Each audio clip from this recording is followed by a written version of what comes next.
नमस्कार मंडळी, तुमचं स्वागत आहे माझ्या चॅनलवर. मी सविता. तर आज बघा आपल्याकडे काय बेत आहे. आज मी बनवणार आहे भरलेला बांगडा फ्राय आणि बांगड्याचा रस्सा. तर आता बांगडे चांगले स्वच्छ धुवून घेतलेले आहे. त्याच्यावर हळद, मीठ आणि लिंबू लावून छान त्याला रेस्टसाठी ठेवून दिलं. लगेच इथे मी आता खोबरं भाजायला घेतलेलं आहे. हे सुक्कं खोबरं मी इथे वापरलं आहे आणि छान ते पण असं लालसर होईपर्यंत, खमंग होईपर्यंत भाजून त्याला काढून घेतलं. लगेच थोडंसं तेल इथे टाकायचं आणि छान आपल्याला कांदा परतून घ्यायचा आहे. आता कांदा पण मस्त आपल्याला लालसर होईपर्यंत परतायचा आहे, छान भाजून घ्यायचा आहे. कारण हा मसाला आपण जेवढा छान भाजतो ना तेवढा आपला रस्सा एकदम चमचमीत आणि झणझणीत मस्त होणार आहे.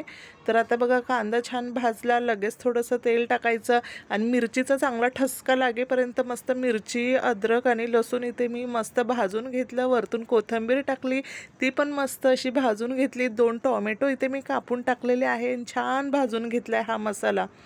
आणि आता याला आहे ना मस्त थोडं थंड होऊन दिलं की लगेच मिक्सरमधून याला मी बारीक वाटून घेणार आहे. तर बघा आता हा मसाला आपला किती खमंग आणि छान भाजला आहे.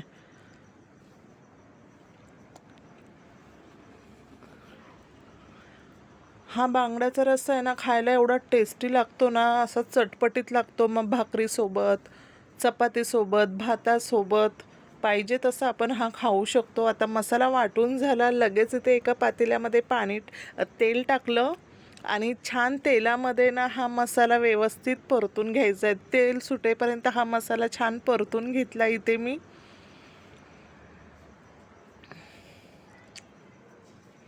आणि लगेच आपला घरातला जो लाल मसाला, काळा मसाला, मीठ चवीप्रमाणे, हळदी पावडर असं छान टाकून इथे हा मसाला मस्त परतून परतून घ्यायचा आहे. आणि आता लगेच आहे ना म्हणजे आपण जे आता बांगडे ठेवले आहेत ना रेससाठी, ते इथे आता आपण टाकून द्यायचे ते पीस. आणि आता कोकमचे 2-3 तुकडे पण मी याच्यामध्ये टाकले. आणि आता हे बांगडे छान इथे मी मस्त टाकून दिले. आणि आता याला छान एक वाफ देऊन घ्यायची आहे आपल्याला. तेल सुटेपर्यंत इथे ह्या मसाल्याला छान वाफ द्यायची आहे. मग त्याने कसे आपला रस्सा एकदम तरीदार होणार, म्हणून अशी वाफ द्यायची एकदा दोनदा छान मस्त.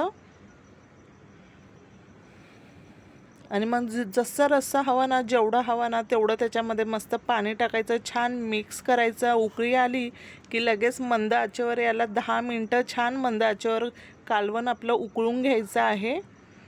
व्हिडिओ आवडला असेल तर व्हिडिओला लाईक करा, चॅनलला सबस्क्राईब करा. जेवायला